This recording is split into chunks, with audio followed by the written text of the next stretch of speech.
You have something special. You have greatness within you. I want to share something with you that a lot of people just really don't get. That life is full of drama. In fact, I have a friend named Lois. She's been working with Cicely Tyson for many years, the great actress. And she said, God loves drama. I said, why do you say that? She said, everywhere in the Bible you find nothing but drama. I said, whoa, this is real. And stuff's going to happen. The guy had a song called, If It Ain't One Thing, It's Another. His name was Dimples. And what I want to warn you, don't spend time and energy focusing on it and talking about it, because where focus goes, energy flows.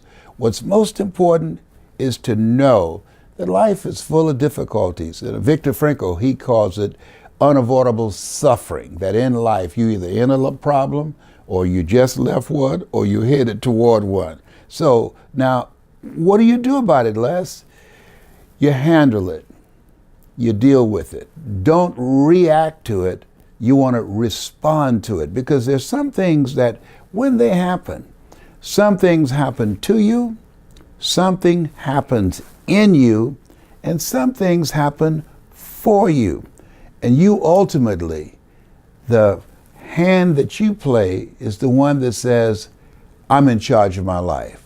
This will not get the best of me. My circumstances, this event, this relationship, this person, or whatever is going on in my life, I'm in charge here. You have to affirm that to yourself, even through tears. You have to affirm that to yourself, even if you're filled with fear. You have to tap into the courage in yourself, to be of good courage, and to know that you can handle it and develop a possibility mindset. Now, let me share something with you. For a long period of time, life was slapping me around because I was suffering from possibility blindness. I had not connected with myself. I had not invested in myself like you're doing right now to develop myself and to become aware of what I had within myself to deal with the challenges that I was up against. And most people don't do that. That is why the wealth of the world is controlled by only 1%. The majority of the people on the planet, they live their lives from the outside in.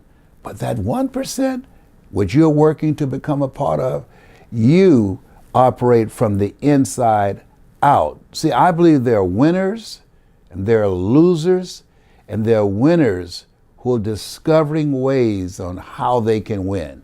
That's who you are. You're literally a 1%er. See, everything happens twice. First in the mind, and then in the without. At every session that I have an opportunity to speak to you, and as you commit yourself to this mentoring program, we're going to be speaking to you to impact your mind, give you a larger vision of yourself, to begin to touch your heart, because we're emotionally driven people, and to ignite your spirit. And nothing happens until you feel it within yourself and that you have the courage to act.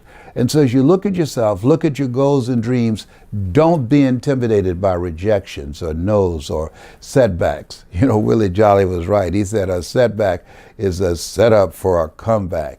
You have comeback power.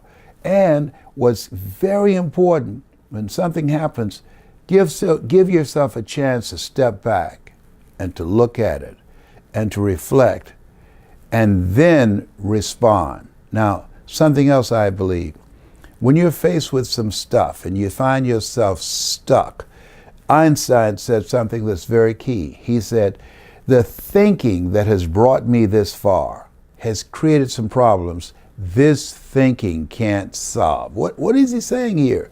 That sometimes you might have to have integrated in your thinking some other thinking, and a lot of people won't ask for help. I'm encouraging you to ask for help, not because you're weak, but because you want to remain strong.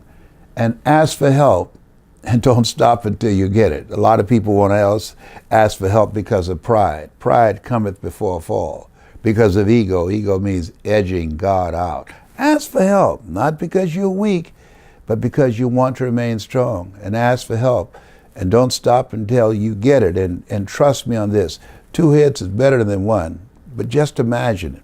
If you created a team of people to give yourself a home court advantage of collaborative, achievement-driven, supported relationships where you are there for each other so that when you are faced with some stuff, that you can brainstorm and come up with some ideas that can free you up, that will allow you to go to that next level, that will create the next greatest version of yourself. Imagine what that would be like. Don't try and do it solo. No. 71% of corporations are striking strategic partnerships in mergers. Why? Because you can't make it by yourself in this world. It's too challenging and overwhelming trying to go it solo. You have something special. You have greatness in you. That's my story, and I'm sticking to it.